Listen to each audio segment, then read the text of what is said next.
Right welcome back to Big TV digital exclusive. భూపాలపల్లిలో దారుణం చోటు చేసుకుంది. భర్తను ఏకంగా చంపేసింది ప్రియుడి కోసం.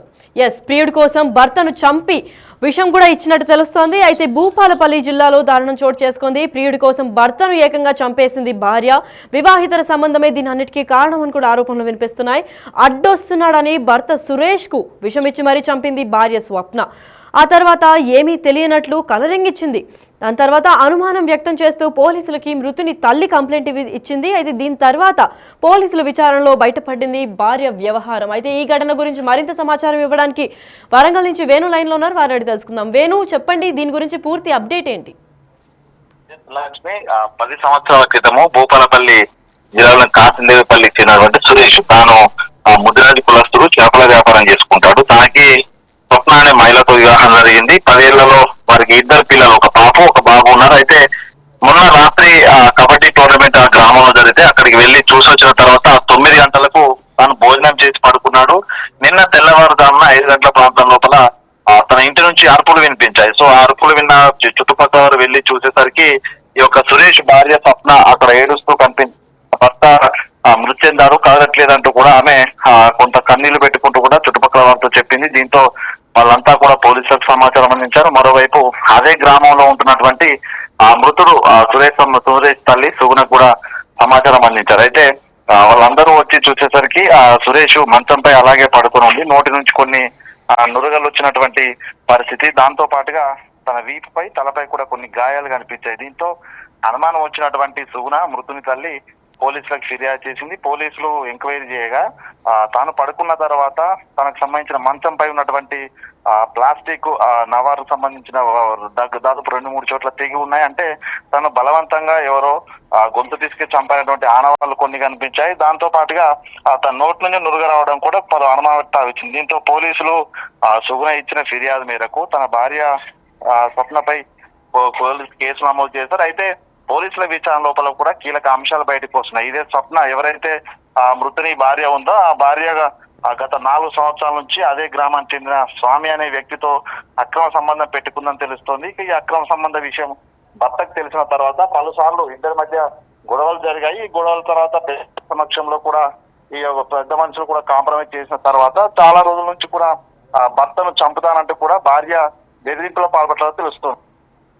ఈ క్రమంలోనే స్వప్న తనను సురేష్ ను చంపి ఉండొచ్చని కూడా పోలీసులు భావిస్తూ ఇద్దరిపై ఎఫ్ఐఆర్ కూడా నమోదు చేశారు. ప్రస్తుతము భూపాలపల్లి పోలీసుల అదుపులోనే మృతుని భార్య స్వప్న ఉంది. స్వప్నతో పాటుగా తనతో అక్రమ సంబంధం ఉన్న స్వప్న ప్రియుడు స్వామి అనే వ్యక్తిని కూడా పోలీసులు అదుపులో తీసుకుని విచారణ జరుపుతున్నట్లు తెలుస్తుంది. అయితే ప్రధానంగా తనను బలవంతంగా గొంతు నులిపి చంపారా లేకుంటే అన్నంలో విషయం కలిపారా అనే దానిపై కూడా పూర్తి క్లారిటీ రాలేదు. ఎందుకంటే ఆ మృతదేహానికి సంబంధించి పోస్ట్ మార్టం రిపోర్టు దాని తర్వాత విషయాలు కూడా తన ల్యాబ్ కూడా పంపించారు. తాను రాత్రి చికెన్ తో పోయినప్పుడు చికెన్ లోనే కొంత విష పదార్థం కలిపినటువంటి అనుమానాలు వ్యక్తమవుతున్నాయి. దానికి సంబంధించి ఎఫ్ఎస్ఎల్ రిపోర్ట్ కూడా రావాల్సింది. మొత్తంగా 2 రోజుల క్రితం అటు తిరుపతిలో జరిగినటువంటి ఘటన ప్రియుడి కోసం భర్తను చంపిన ఘటన మరొక ముందే, సంగారెడ్డిలో భర్తను ప్రియుని కోసం భార్య చంపిన ఘటన మరొక ముందే, మరో ఘటన ప్రియుని మోజు కోసము భర్త అడ్డొస్తున్నాడని చంపడం కూడా కొంత కలకలం అయితే రేపుతోంది. లక్ష్మి, రైట్. మరి వేణు, ఇది పక్కా ప్లాన్ చేసిన మర్డర్, దీనికి కారణం వివాహితర సంబంధమే అనుకోవచ్చా లేదంటే ఇంకా ఏమైనా ఇతర కారణాలు ఉన్నాయా?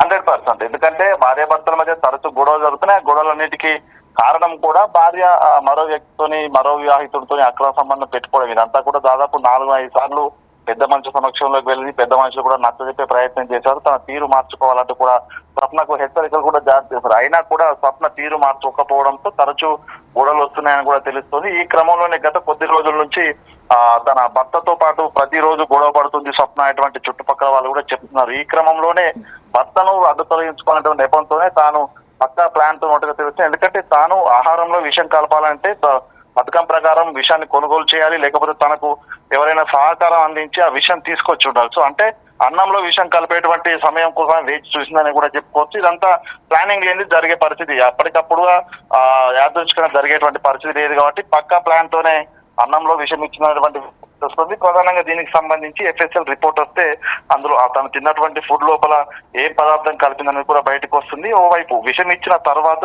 లేకపోతే తను స్పృహ కోల్పోయే విధంగా చేసిన తర్వాతే తనపై గొంతు నిలిమి చంపుండొచ్చినటువంటి 2 రకాల వర్షన్స్ వినిపిస్తున్నాయి. దీనికి సంబంధించి పోలీసులు విచారణ తర్వాత నిజాలు కూడా బయటపడే అవకాశం అయితే ఉంది. మొత్తానికైతే భార్య కొద్ది రోజుల క్రితం నుంచే తన భర్తను అడ్డు తొలగించుకున్నటువంటి ఆ పక్కా ప్లాన్ తోనే ఉంది. తనకు సహకారం తన ప్రియుడైనటువంటి స్వామి సహకారం అందించవచ్చు, లేకపోతే మరెవరైనా కూడా భర్తకు సన్నిహితులు కూడా తనకు సహకారం అందించడం కూడా తెలుస్తుంది. మొత్తానికి పూర్తి విచారణ జరిగితే ఇందులో ఎవరెవరు పాలు పంచుకున్నారు, అసలు ఇక్కడ ప్లాన్ చేసిన ఎవరు ఎగ్జిక్యూట్ చేసిన వ్యక్తులు కూడా పూర్తి డీటెయిల్స్ తెలిసే అవకాశం అయితే ఉంది. Lakshmi, right, thank you so much for the information Venu. Yes, అయితే భూపాలపల్లిలో ఈ దారుణం చోటు చేసుకుంది. ప్రియుడి కోసం భర్తను చంపేసింది ఏకంగా భార్య. ఇది ప్రీ ప్లాన్డ్ మర్డర్ లాగే కనిపిస్తుంది. ఎందుకంటే భర్త స్పృహ తప్పిపోయి అక్కడ పడిపోయాడని చెప్పి డ్రామా క్రియేట్ చేసి మళ్ళీ ఏడ్చి అందరూ చుట్టుపక్కల వాళ్ళని పిలిచినట్టు తెలుస్తోంది. అయితే తినే ఆ ముందు రోజు రాత్రి విషం కలిపి నోట్లో నుంచి నురుగు రావడంతో పోలీసులు కూడా అనుమానం వ్యక్తం చేసి కేసు నమోదు చేసిన తర్వాత విచారణలో తేలింది ఏంటంటే తినే ఆ ముందు రోజు రాత్రి విషం కల్పించింది. మరి తిను స్వబుద్ధితో చేసిందా, లేదంటే ఆ ప్రియుడు సహకారంతో ఏమన్నా ఇలాంటి ప్లాన్ చేసి చంపేసిందా, వస్తున్నాడు వీళ్ళిద్దరు వివాహితర సంబంధానికి అని చెప్పి చేసిందా అనే విషయం ఇంకా బయటకు తేలలేదు. అయితే ఇదే నేపథ్యంలో గొంతు నులిమి ఇంకా మెడపైన వీపు పైన కూడా కొన్ని గాయాలైనట్టు తెలిపారు. మరి చనిపోయిన తర్వాత కొట్టిందా, లేదా కొట్టిన తర్వాత స్పృహ తప్పిపోయాక చంపిందా అన్న విషయాలు కూడా ఇంకా బయటకు రావాల్సింది ఉంది. దీనిపైన మృతుని తల్లి కూడా మాట్లాడారు. అసలు ఆవిడేమో స్పందించారు ఒకసారి చూద్దాం. పండగట పండగ దొల్లి అయిందని చెప్తాను, కానీ దొల్లి ఏం లేదు. ఆ మంచం తెచ్చిందట, వారేసిందట. ఆ మంచాల దగ్గర వారేసిందట. అయ్యా ఆ మంచాల వన్నాడట. కొడుకును బిడ్డను వేసుకొని ఉంటామన్నదట. ఇక రాత్రి లేవలే, చూడలే. ఇవన్నీ ఏం చేసింది ఏం తెలియదు. తెల్లారి లేచిందట. లేపుతానని వచ్చే వరకు నొరుగులు వస్తుందని అయ్యో బాబా అని ఆ మంచాన్ని పట్టుకొని ఎడుతుందట. ఇంటి పక్కన వాళ్ళందరూ ఊరికి వచ్చిన వాళ్ళే. నా దగ్గరికి దూరం ఉంటుంది నా ఇల్లు, నేను ఇంకా పండుకొని లేవలే. నా దగ్గరికి చిలుక సారు కందులు వచ్చి ఉరికొచ్చిర్రు. ఉరికొచ్చి తలుపుది అంటే అయ్యో తెల్లారిందానే పని పోయేదాన్ని వచ్చినాని నేనంటానా. ఒక పని పోడు కాదు, నువ్వు బయటికి రా అన్నారు. నేను బయటకు వచ్చే వరకు సురేష్ చచ్చిపోయాడట అన్నారు. ఇక నేను అదే లేచుడు బిబ్బరం మొత్తుకొని నా కొడుకు దగ్గరికి వచ్చిన. నా కొడుకు దగ్గరికి వచ్చే వరకు మంచాల పోయే పానం ఉన్నది. పట్టు అని అందరూ తెచ్చిర్రు నాయ్యా. ఇక ఇట్లెందుకు అయిందని చెప్తే నాకేం తెలియదు. నేను ఇంట్లో వాళ్ళ చెప్తాంది. వాళ్ళు పోలీసు వాళ్ళు వచ్చినాక గిట్లెందుకు అయిందమ్మా, నువ్వు మధ్యలో చేసి చూడలేదంటే నేను చూడలేదు సారు, నేనేం చేయలేదు సారు అంటుంది. ఈ ఆడికి ఆగో నవార తిరిగింది, 3 దిక్కుల నవార తెగింది.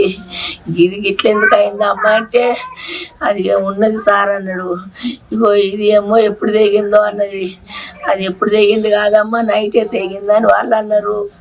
ఇక ఆడికే పోలీసు వాళ్ళు అంత పక్క లావట్టిర్రు. ఈ ఎన్నుపంట అన్ని దెబ్బలే, ఈ ముఖం మీద అన్ని గావులే, అవన్నీ చూచిర్రు. ఈ మొఖాలు కూరాడు కొడితే మొఖాలు దెబ్బ ఇంకా మారలే. చికెన్ కూరలా మందు కలిపిందట. ఒక బీరు సీసా, ఒక బరండి పవ్వ చీరల కింద వేసిందట. చీరల్లా కట్టుకునే చీరలు వేసిందట. అవి ఎంకులాడుకొని వాళ్ళు మళ్ళా సాయంత్రం 6 గంటలకు వచ్చి ఎంకులాడుకొని పట్టుకొని. సో అయితే భూపాలపల్లిలో జరిగిన ఈ దారుణం చూసి ఆ మృతుని తల్లి, అంటే మృతుడు చనిపోయిన ఆయన పేరు సురేష్, సో ఆయన తల్లి కూడా కన్నీరు మున్నీరు అవుతున్నారు, మనం కూడా చూస్తున్నాము. అయితే ఇదంతా ఏంటి అని పోలీసులకు ప్రశ్నించగా భార్య నాకు తెలియదు సార్, అర్ధరాత్రి నిద్రలో పోయాడు అని చెప్పుకుంటూ వచ్చిందంట. అయితే ఇంకా తీవ్ర స్థాయిలో పోలీసులకు అనుమానం వ్యక్తం చేసాగిన తర్వాత విచారణ ఇంకా డీప్గా చేద్దాము అని అనుకున్న తర్వాత మరి నవారు ఎలా తెగిందమ్మా, దెబ్బలు ఏంటి మనిషికి అని అనిన తర్వాత నిజంగా నేనేం చేయలేదు, ఎప్పటి నుంచో తెగిన నవారు అనడంతో ఇంకా అనుమానాలు వ్యక్తమయ్యి దాని తర్వాత డీప్ ఇన్వెస్టిగేషన్ జరిగిన తర్వాత తెలిసింది ఏంటి అంటే ఒక ఫుల్ బాటిల్ బియర్ ఇచ్చి దాని తర్వాత అన్నంలో అంటే చికెన్ కూరలో విషం కలిపి చంపేసింది అని చెప్పి ఒప్పుకుంది. అయితే ఇదే నేపథ్యంలో ప్రియుడి కోసం అడ్డం వస్తున్నాడు అని చెప్పి ఇదే విషయం పైన గత కొన్ని సంవత్సరాల నుంచి వీళ్ళు 4 సంవత్సరాల నుంచి కొట్లాడుతున్నారని కూడా తెలుస్తుంది. అయితే నేబర్స్ పక్కింటి వాళ్ళు కూడా చెప్తున్నారు, అక్కడ ఉన్న స్థానికులు కూడా చాలా ఆఫన్గా వీళ్ళు కొట్లాడుతూనే ఉంటారు, చాలా తరచుగా వీళ్ళు ఎప్పుడు ఇంట్లో నుంచి శబ్దాలు వినిపిస్తూ ఉంటాయి, అది కేవలం వివాహితర సంబంధం వల్ల అని మాకు తెలుసు. పెద్దల్ని కూర్చోబెట్టి మేము చెక్కబెడదాం అని అనుకున్నప్పటికీ ఎవరు ఆగలేదు, ఏకంగా ఇప్పుడు ప్రాణాలు తీసేసింది తను అనుకుంటూ చెప్పుకొచ్చారు. అయితే ఇదే విధంగా భూపాలపల్లి జిల్లాలో ఈ దారుణం చోటు చేసుకుంది. ఈ రోజు ప్రియుడి కోసం భర్తను ఘోరంగా చంపేసింది. దీనికి కారణం వివాహితర సంబంధమే అని చెప్తోంది. అయితే భర్త సురేష్ కు విషమిచ్చి చంపేసింది ఈ భార్య. ఆ తర్వాత ఏమీ తెలియనట్లు కలరింగ్ కూడా ఇచ్చింది. అనుమానంతో పోలీసులు మృతుని తల్లికి ఫిర్యాదు చేశారు. అయితే పోలీసుల విచారణలో బయటపడింది ఈ భార్య వ్యవహారం అంతా.